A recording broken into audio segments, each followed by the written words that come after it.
ದೇವವ್ರತನು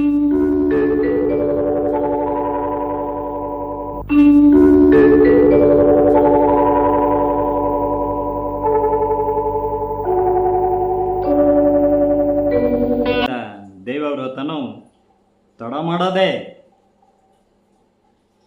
ರಾಜಗುರುಗಳೊಂದಿಗೆ ಕೆಲವು ಹಿರಿಯ ರಾಜರುಗಳನ್ನು ಕರೆದುಕೊಂಡು ಹೋಗಿ ದಾಸರಾಜನನ್ನು ಭೇಟಿಯಾಗುತ್ತಾನೆ.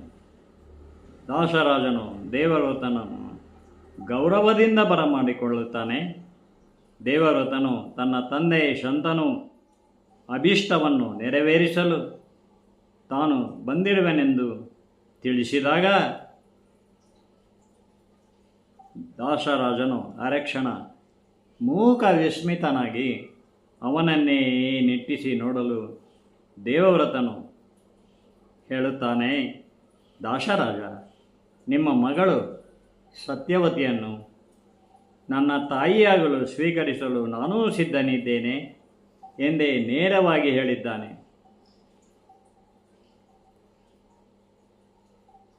ಗಂಭೀರ ಸ್ವರದಲ್ಲಿ ದೇವವ್ರತ, ನನ್ನ ಮಗಳು ಸತ್ಯವತಿ ಹಸ್ತಿನಾಪುರದ ರಾಣಿಯಾಗುವಳೆಂದರೆ ನಮಗೆ ಸಂತೋಷವೇ.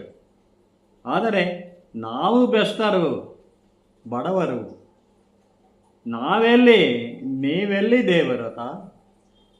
ಇದನ್ನು ತಿಳಿದು ನಿಮ್ಮ ತಂದೆ ನನ್ನ ಮಗಳನ್ನು ಬಯಸಿ ಬಂದಿದ್ದಾರಲ್ಲ. ರಾಜವಂಶದ ಸಂಬಂಧ ಬೆಳೆಸುವ ಅವಕಾಶ ನಮ್ಮ ಮನೆ ಬಾಗಿಲಿಗೆ ಬಂದಿದೆ. ಅದು ನಮ್ಮ ಭಾಗ್ಯವೇ, ಬೇಡವೆನ್ನಲಾರೆ.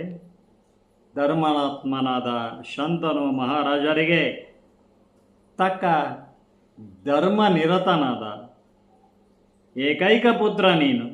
ರಾಜ್ಯವನ್ನಾಳಲು ಸರ್ವಸಮರ್ಥನು. ಆದರೂ ತಂದೆಗೆ ವಿವಾಹ ಮಾಡಲು ನೀನೇ ಮುಂದೆ ಬಂದು ಅಧಿಕಾರವಾಣಿಯಲ್ಲಿ ಮಾತನಾಡುವೆ ಎಂದರೆ ಅದು ಸರಿಯೇ. ಆದರೆ ಈ ಸಂಬಂಧವು ಮುಂದೆ ಮಲಸೋದರರಲ್ಲಿ, ದಯಾಧೀಶ್ವರರಲ್ಲಿ ಹಗೆತನಕ್ಕೆಲ್ಲಿ ಕಾರಣವಾದೀತು ಎಂಬ ಚಿಂತೆಯೇ ಕಾಡಿದೆ ನಮಗೆ. ನೋಡಿ ಎಷ್ಟು ದೂರದೃಷ್ಟಿಯಿಂದ ಹೇಳ್ತಾನೆ ದಾಸರಾಜ. ದೇವವ್ರತ ನನ್ನ ಮಗಳ ಗರ್ಭದಲ್ಲಿ ಹುಟ್ಟುವ ಗಂಡು ಮಕ್ಕಳು ರಾಜಸಿಂಹಾಸನಕ್ಕೆ ಅಧಿಕಾರವುಳ್ಳ ಹಕ್ಕು ಕೇಳದಿರುವರೇನು? ಅವರು ನಿನಗೆ ಎದುರಾಗಿ ನಿಲ್ಲಬಾರದಲ್ಲವೇ? ದಾಸರಾಜನು ಹುಬ್ಬೇರಿಸಿ ಕೇಳಿದಾಗ ಈ ಮಾತನ್ನು ನಿರೀಕ್ಷಿಸಿಯೇ ಇದ್ದ ದೇವವ್ರತ ಅಲ್ಲಿ ನೆರೆದಿದ್ದ ದಾಸರಾಜನ ಪರಿವಾರ ಹಾಗೂ ತನ್ನ ಜೊತೆ ಬಂದ ರಾಜರುಗಳ ಕಡೆ ಸಿಂಹಾವಲೋಕನ ಮಾಡಿ ಗಂಭೀರ ಸ್ವರದಲ್ಲಿ, ಕೇಳಿರಿ ಕೇಳಿರಿ, ನಾನು ದೇವವ್ರತ, ಸತ್ಯವ್ರತನೂ ಹೌದು. ಇದೋ ಹೇಳುತ್ತೇನೆ, ಈ ಸತ್ಯವತಿಯನ್ನು ನನ್ನ ತಂದೆ ವಿವಾಹವಾಗಲು ನನ್ನ ಅಭ್ಯಂತರವೇನಿಲ್ಲ. ಆಕೆಯನ್ನು ನನ್ನ ತಾಯಿಯಂತೆ ಗೌರವಿಸುತ್ತೇನೆ. ಆಕೆಯಲ್ಲಿ ಹುಟ್ಟುವ ಮಗನೇ ಮುಂದೆ ಹಸ್ತಿನಾಪುರದ ರಾಜನಾಗುತ್ತಾನೆ. ನಾನು ಅವನಿಗೆ ಎಲ್ಲ ಸಹಕಾರ ಸಲಹೆಗಳನ್ನು ನೀಡುತ್ತಾ ಹಸ್ತಿನಾಪುರ ಸಾಮ್ರಾಜ್ಯದ ಸಂರಕ್ಷಣೆಗೆ ಕಟಿಬದ್ಧನಾಗಿ ನಿಲ್ಲುತ್ತೇನೆ ಎಂದು ಗಟ್ಟಿಸಿ ಹೇಳಿದ್ದಾನೆ ದೇವವ್ರತ. ತಟ್ಟನೆಯಲ್ಲಿ ನಡೆದವರೆಲ್ಲ ದಿಗ್ಭ್ರಾಂತರಾಗಿದ್ದಾರೆ. ಅವರಲ್ಲಿ ಮೌನ ತಾಂಡವಡಿದೆ. ನೋಡು ದೇವವ್ರತ, ದಾಸರಾಜ ಹೇಳ್ತಾನೆ, ಮಾತನಾಡುವುದು ಸುಲಭವೇ, ಅದನ್ನು ನಡೆಸಿಕೊಡುವುದು ಕಠಿಣವೇ.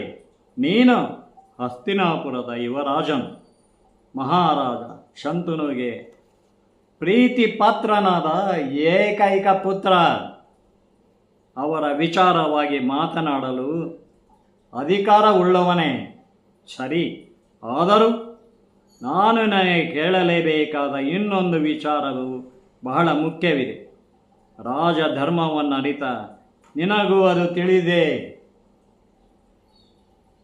ನಾನು ಸತ್ಯವತಿಯ ತಂದೆಯಾಗಿ ಈಗಲೇ ಇದ್ದದ್ದನ್ನು ಇದ್ದಂತೆ ಹೇಳುವುದು ನನ್ನ ಕರ್ತವ್ಯವೆಂದು ಹೇಳುತ್ತಿದ್ದೇನೆ. ನೀನೇನು ರಾಜನಾಗುವ ಹಕ್ಕನ್ನು ತ್ಯಜಿಸಿ ಬಿಡುವೆ. ಆದರೆ ನೀನು ವಿವಾಹವಾಗುವೆ, ನಿನಗೂ ಮಕ್ಕಳು ಹುಟ್ಟುತ್ತಾರೆ. ನೀನೇನೇ ಹೇಳು, ನಿನ್ನ ಮಗನು ರಾಜ್ಯಾಧಿಕಾರದ ಹಕ್ಕನ್ನು ತ್ಯಾಗ ಮಾಡಲು ಒಪ್ಪುವನೇ ಅವನು. ಒಬ್ಬರಲ್ಲ, ಇಬ್ಬರು ಮಕ್ಕಳದು ಆಗ್ಬೋದು, ಇನ್ನೂ ಜಾಸ್ತಿ ಆಗ್ಬೋದು. ಒಪ್ತಾರೆಯೇ ನಿನ್ನ ಮಕ್ಕಳು? ಇದೇ ಹಕ್ಕು ಬಾಧ್ಯತೆಯು ಸೋದರರ ದಯಾದಿ ಹಗೆತನಕ್ಕೆ ಕಾರಣವಾಗದೆ ಇರುವುದೇ ದೇವವ್ರತ ಎಂದಿದ್ದಾನೆ ದಾಸರಾಜನು ದೃಢ ಸ್ವರದಲ್ಲೇ.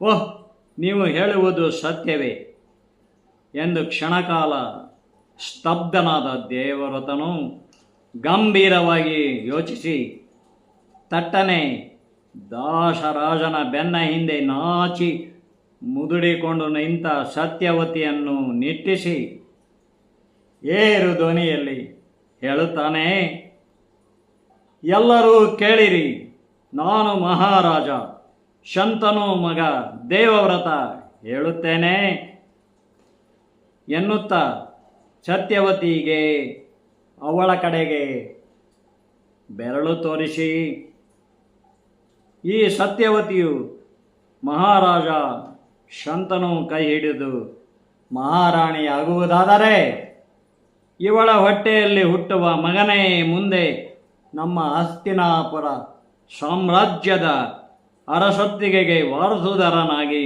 ರಾಜ್ಯಾಭಿಷೇಕ್ತನಾಗುತ್ತಾನೆ.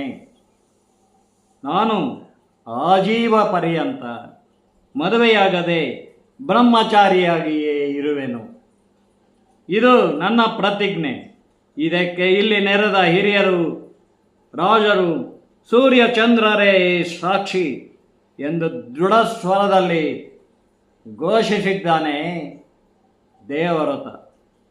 ಆ ಕ್ಷಣವೇ ಆಗಸದಲ್ಲಿ ಬೆಳ್ಳಿ ಮೋಡಗಳು ಸಹ ಗುಡುಗಿವೆ. ಕೋಲ್ಮಿಂಚು ತಳಿಸಿದೆ, ಬರ್ರನೆ ಕುಳಿರ್ಗಾಳಿ ಬೀಸಿದೆ. ನೆರೆದವರ ತಲೆಗೂದಲು ಉಡುಗೆಗಳು ಪಟಪಟಪಟನೆ ಗಾಳಿಗೆ ಬಡಿದು ಸದ್ದು ಮಾಡುತ್ತಿರಲು ಅವರೆಲ್ಲರೂ ಸ್ತಂಭೀಭೂತರಾಗಿದ್ದಾರೆ. ದಾಸರಾಜನು ದಿಗ್ಭ್ರಮೆಗೊಂಡಿದ್ದಾನೆ.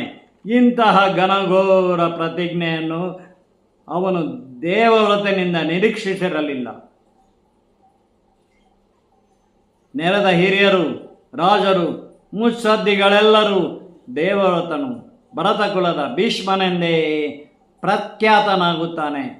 ಹೌದು, ಇವರು ಭೀಷ್ಮರೇ ಎಂದು ನೆರೆದ ಜನ ಪುನರುಚ್ಚರಿಸಿದ್ದಾರೆ. ಇಲ್ಲಿ ಇಳಿ ವಯಸ್ಸಿನಲ್ಲಿ ಕರ್ತವ್ಯ ದೊಡ್ಡದು, ಹೆಣ್ಣಿನ ಮೋಹವೇ ದೊಡ್ಡದು ಎಂದು ಚಿಂತಿಸಿದರೆ ಕರ್ತವ್ಯವೇ ದೊಡ್ಡದಾಗುತ್ತದೆ. ತಂದೆಗೆ ಅಲ್ಲವೇ? ಕರ್ತವ್ಯದಲ್ಲಿ ರೀತಿ ನೀತಿ ಇದೆ, ಮೋಹದಲ್ಲಿ ಸ್ನೇಹವಿದೆ, ಪ್ರೀತಿ ಇದೆ. ಆದರೆ ಹೆಣ್ಣು ಗಂಡಿನ ನಡುವೆ ಪ್ರೀತಿ ಪ್ರೇಮವಾದರೆ ಮಾತ್ರ ಪ್ರೇಮ ವಿವಾಹವು ನಡೆಯುತ್ತದೆ. ವಿವಾಹ ನಂತರ ಅವರ ನಡುವೆ ಮಾತಾಪಿತೃಗಳ ವಾತ್ಸಲ್ಯವು ಆಗುವುದೆಂಬ ಕಟು ಸತ್ಯವು ವಿವಾಹಾನಂತರ ಅವರ ನಡುವೆ ಪ್ರೀತಿ ಪ್ರೇಮವಾಗುತ್ತದೆ. ಪ್ರೇಮವಾದಾಗ ಅವರ ದಂಪತಿಗಳ ನಡುವೆ ಮಾತಾಪಿತೃಗಳ ವಾತ್ಸಲ್ಯ ಹುಟ್ಟುತ್ತದೆ. ಇದು ಕಟು ಸತ್ಯ. ಇದೆಲ್ಲ ಶಂತನುಗೆ ಅರಿವಾಗದಿದ್ದೀತೆ. ಮಹಾರಾಜ ಶಂತನು ದೇವಗಂಗೆಯನ್ನು ವಿವಾಹವಾಗದಲ್ಲಿ ದೇವಗಂಗೆಯನ್ನು ವಿವಾಹವಾಗಿ ದಾಂಪತ್ಯದಲ್ಲಿ 8 ಮಕ್ಕಳಾಗಿ 15 ವರ್ಷಗಳೇ ಅವಳೊಂದಿಗೆ ದೈಹಿಕವಾಗಿ ಮಾನಸಿಕವಾಗಿ ಸುಖ ಕಂಡಿದ್ದಾನೆ. ಹುಟ್ಟು ಆಕಸ್ಮಿಕ ಎಂಬಂತೆಯೇ ದೇವವ್ರತನಿಗೆ ತಂದೆಯಾದವನ ಆಕಸ್ಮಿಕವಾಗಿ ಅವಳನ್ನು ಉಳಿಸ್ಕೊಂಡಿದ್ದಾನೆ. ಸುಮ್ಮನಿದ್ದಿದ್ದರೆ ಆ ಕೂಸನ್ನು ಅವಳು ನೀರಿಗೆ ಹಾಕಿಬಿಟ್ಟವಳು. ಮಾನವೀಯತೆಯೂ ಹೌದು, ಅವನ ವಿಧಿಯಲ್ಲೂ ಕೂಡ ಹಾಗೆ ಬರೆದಿತ್ತು ಶಂತನುಗೆ. ಇಲ್ಲಿ ವಿಧಿವಾದವೂ ಬರುತ್ತೆ, ಮಾನವೀಯತೆ ಬರುತ್ತೆ, ಸೋದರ ಪ್ರೇಮ ಬರುತ್ತೆ, ದಾಂಪತ್ಯ ರೀತಿ ಬರುತ್ತೆ, ನೀತಿ ಬರುತ್ತೆ, ಕರ್ಮ ಫಲ ಬರುತ್ತೆ, ಪಾಪ ಪುಣ್ಯಗಳು ಬರುತ್ತೆ. ಆದರೆ ಪ್ರತಿಯೊಂದು ಪಾತ್ರಗಳು ಒಳಗೊಳ್ಳುವ ನೋಟದಲ್ಲಿ, ನಡೆ ನುಡಿಯಲ್ಲಿ ಅವು ತಪ್ಪನ್ನು ಮಾಡ್ತಾ ಹೋಗ್ತವೆ. ದೇವರತ ದುಡುಕು ಬಿಡ್ತಾನೆ. ತಂದೆಯ ಮನಸ್ಸಿನಲ್ಲಿ ಏನಿದೆ ಎಂಬುದನ್ನು ಸರಿಯಾಗಿ ತಿಳ್ಕೊಳ್ಳಲ್ಲ. ಕೇಳಿ ಮುಂದೆ, ಅಪ್ಪ ಬರ ಹೇಳಿದಿರಂತೆ, ಅಲ್ಲೇನೋ ಪ್ರತಿಜ್ಞೆ ಮಾಡಿಬಿಟ್ಟ ಎನ್ನುತ್ತಲೇ ದೇವವ್ರತ ಶಯಾಗ್ರಹ ಪ್ರವೇಶಿಸಿದ್ದಾನೆ. ತಂದೆಯ ಆರೋಗ್ಯ ವಿಚಾರಿಸಿಕೊಂಡಿದ್ದಾನೆ. ಅದಾಗಲೇ ಶಂತನುಗೆ ಆಪ್ತ ಅನುಚರರು, ಜ್ಞಾನ ವೃದ್ಧರೂ ಆದ ಮಂತ್ರಿ ವರೆಯರಿಂದ ದೇವವ್ರತ ದಾಸರಾಜನಲ್ಲಿಗೆ ಹೋಗಿ ಬಂದಿರುವ ಸಮಾಚಾರವು, ಅಲ್ಲಿ ಅವನು ಮಹಾತ್ಯಾಗಿಯಾಗಿ ತೆಗೆದುಕೊಂಡ ಕಟು ನಿರ್ಧಾರವು, ಮಾಡಿದ ಘೋರ ಪ್ರತಿಜ್ಞೆಯು ತಿಳಿದು ಬರದಿದ್ದೀತೆ. ಅದನ್ನೇ ನೆನೆದು ಮಂಚದಲ್ಲಿ ಮಗ್ಗುಲಾದ ಶಂತನು ಎದ್ದು ದಿಂಬಿಗೊರಗೆ ಕುಳಿತು ಅರಕ್ಷಣ ತನ್ನ ಪ್ರೀತಿ ಪಾತ್ರನಾದ ಏಕ ಸುಪುತ್ರ ದೇವವ್ರತನನ್ನೇ ನೋಡುತ್ತಾ ಹೇಳುತ್ತಾನೆ, ಅಯ್ಯ ದೇವವ್ರತ, ನೀನು ನನ್ನ ಮನಸ್ಸಿನೆಲ್ಲ ಏನಿದೆ ಎಂದು ಮೊದಲೇ ಕೇಳಿ ಸರಿಯಾಗಿ ತಿಳಿದುಕೊಳ್ಳದೆ 60ರ ವಯೋಮಾನದ ಈ ನಿನ್ನ ತಂದೆಗೆ ನೀನೇ ಮದುವೆ ಮಾಡುವ ತೀರ್ಮಾನವನ್ನು ತೆಗೆದುಕೊಂಡೆಯ? ದಾಸರಾಜನ ಮಗಳು ಸತ್ಯವತಿಯನ್ನು ನನಗೆ ಕೊಟ್ಟು ಮದುವೆ ಮಾಡಿಸುವೆಯ? ಹಾಗೆ ಅವನನ್ನು ಕೇಳಿದ್ದೀಯ, ಅಲ್ಲಿ ಪ್ರತಿಜ್ಞೆ ಮಾಡಿದ್ದೀಯಾ ನೆರೆದವರೆಲ್ಲರ ಎದುರಿಗೆ? ಅವಳ ಹೊಟ್ಟೆಯಲ್ಲೇ ಹುಟ್ಟುವ ಮಗನಿಗೆ ರಾಜ್ಯಾಭಿಷೇಕ ಮಾಡುವೆನೆಂದು ನೀನು ವಿವಾಹವಾಗದೆ ಆ ಜನ್ಮ ಬ್ರಹ್ಮಚಾರಿಯಾಗಿ ಆಗಿರುವನೆಂದೇ ಪ್ರತಿಜ್ಞೆ ಮಾಡಿ ಬಂದೆಯಾ ದೇವವ್ರತ? ನೀನು ದುಡುಕಿ ಬಿಟ್ಟೆ.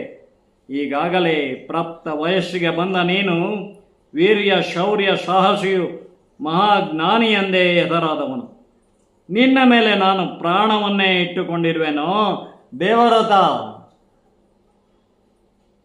ನಿನ್ನ ತಂದೆಯಾಗಿ ಮೊದಲು ನಿನಗೆ ವಿವಾಹ ಮಾಡದೇನೆ ಈಗ ನಾನು 60ರ ಆಸುಪಾಸಿನಲ್ಲಿ ನಿನ್ನ ಜೀವಿತ ಸುಖ ಸಂತೋಷವನ್ನೇ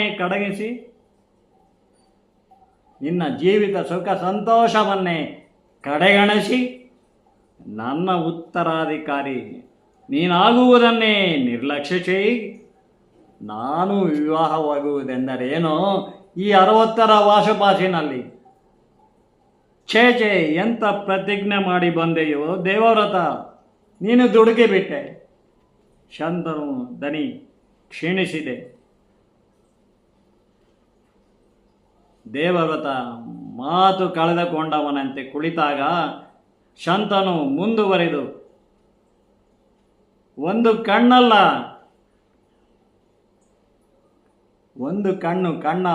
ಎಂದೇ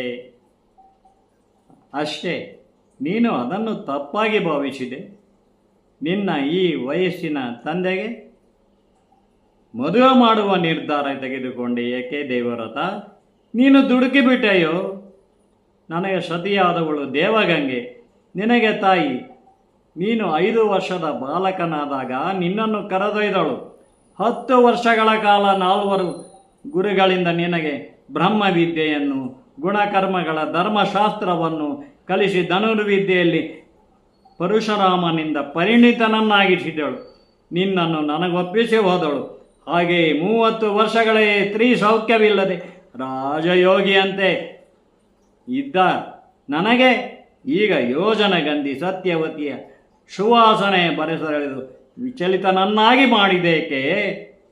ಅಷ್ಟಕ್ಕೂ ರಾಜರು ಬಹುಪತ್ನಿವಲ್ಲರೆಂಬುದು ಆಗ ಸ್ಮೃತಿಗೆ ಬರಲು ನನಗೆ ಸತ್ಯವತಿಯನ್ನು ನೋಡಿದ ಕ್ಷಣ ಹಾಗನಿಸಿತಷ್ಟೇ. ದಾಸರಾಜನ ಖಂಡಿತವಾದ ಮಾತಿಗೆ ನಾನು ಕಟುವಾಗಿ ಉತ್ತರಿಸದೆ ಸುಮ್ಮನೆ ಹಿಂತಿರುಗಿ ಬಂದದ್ದೇ ನನ್ನ ತಪ್ಪಾಯಿತು. ದೇವವ್ರತ, ನೀನು ನನ್ನ ಇಷ್ಟಾನಿಷ್ಟವೇನೆಂದು ತಿಳಿಯದೆ ಕೇಳಬೇಕಿತ್ತು. ನನ್ನನ್ನು ಕೇಳಿ ತಿಳಿಯದೆ ದುಡುಕಿಬಿಟ್ಟೆಯೋ ದೇವವ್ರತ. ದಾಸರಾಜನಲ್ಲಿಗೆ ಹೋದೆ ಏಕೆ ಎಂದೇ ಶಾಂತನು ಉಸಿರುಗರೆಯಲು ಕ್ಷಣಕಾಲ ಅಪ್ಪ ಮಗನ ನಡುವೆ ಮೌನ ತಾಂಡವಾಡಿದೆ. ದೇವವ್ರತ ಮತ್ತೆ ಶಾಂತನು ಹೇಳ್ತಾನೆ, ದೈವ ನಂಬಿಕೆ, ಧರ್ಮಶ್ರದ್ಧೆ, ವಿಶಿಷ್ಟ ವ್ಯಕ್ತಿದ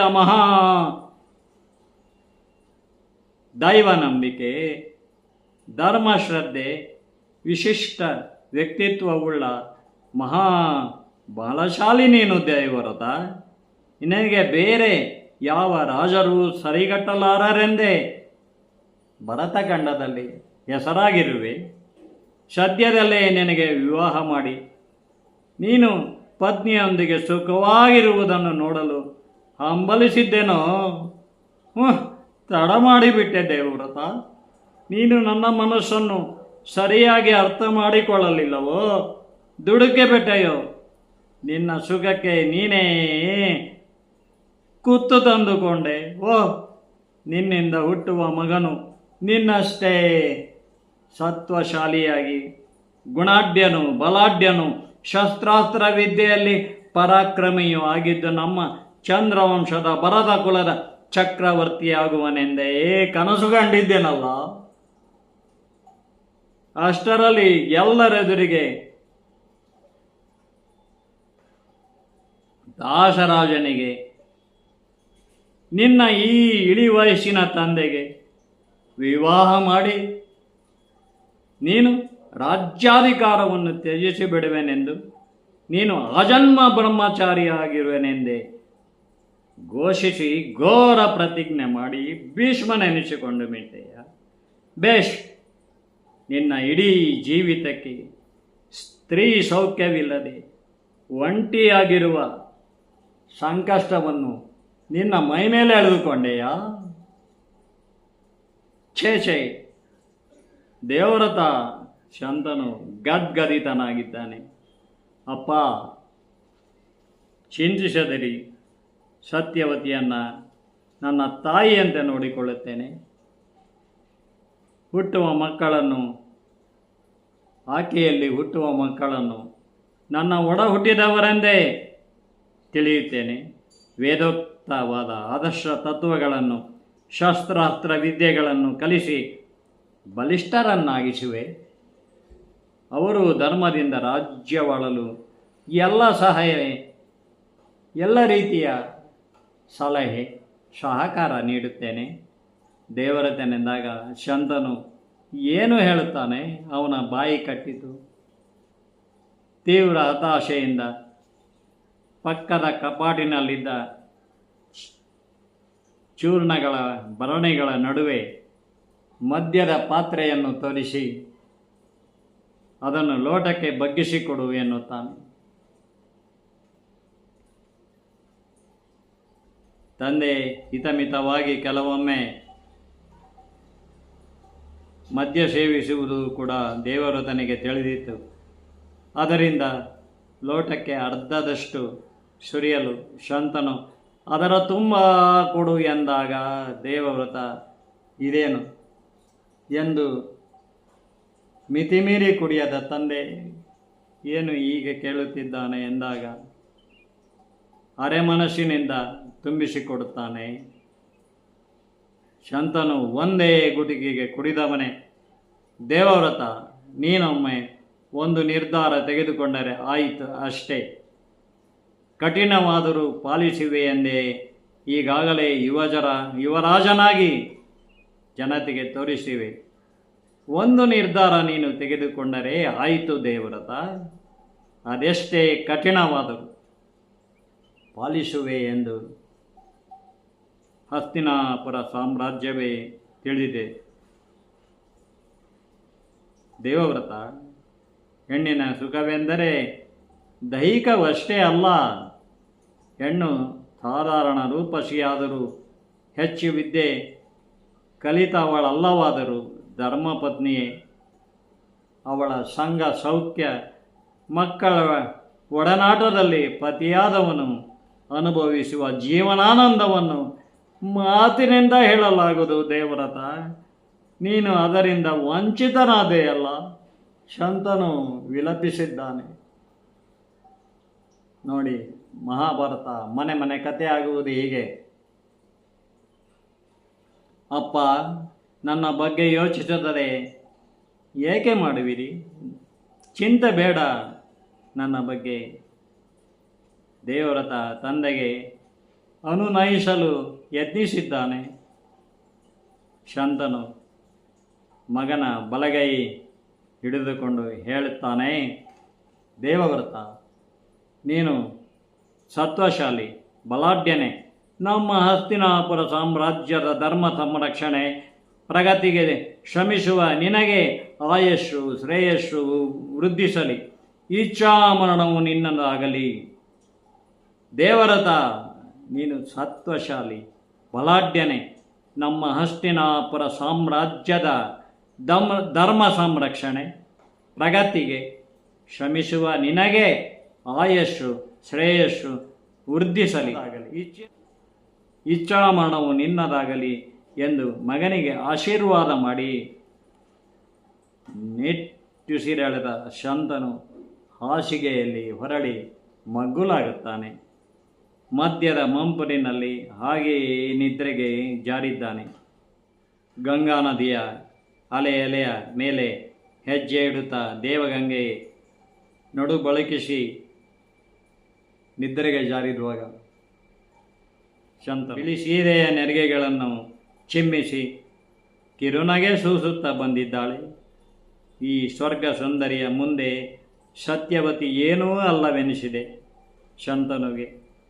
ಇವಳು ದೇವವ್ರತನನ್ನು ನನಗೆ ಒಪ್ಪಿಸಿ ಹೋದ ಮೇಲೆ ತಾನು 30 ವರ್ಷಗಳ ಕಾಲ ಇವಳ ನೆನಪಿನಲ್ಲಿ ಕಳೆದವನು ಇದ್ದಕ್ಕಿದ್ದಂತೆ ಸತ್ಯವತಿಯ ಸುವಾಸನೆಗೆ ಸೌಂದರ್ಯಕ್ಕೆ ಪರವಶ ನಾದನೇಕೆ ಚಿಂತೆ ಬಿಡದೆ ಅವನನ್ನು ಕಾಡಿರಲು ಗಂಗೆ ಹೇಳುತ್ತಾಳೆ, ನನ್ನ ಅರಿವಿಗೆ ಎಲ್ಲ ಬಂದಿದೆ ದೊರೆ.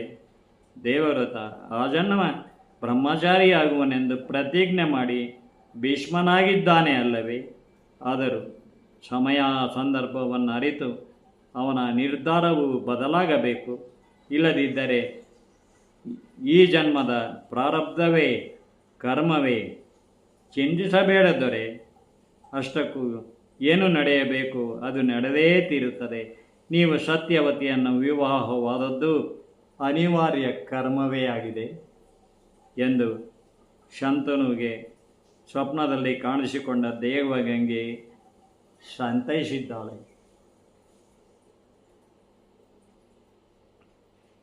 ಆನಂತರ ಶಂತನು ನಿರ್ವಾಹವಿಲ್ಲದೆ ಸತ್ಯವತಿಯನ್ನು ಗಾಂಧರ್ವ ರೀತಿಯಲ್ಲಿ ವಿವಾಹವಾಗಿದ್ದಾನೆ.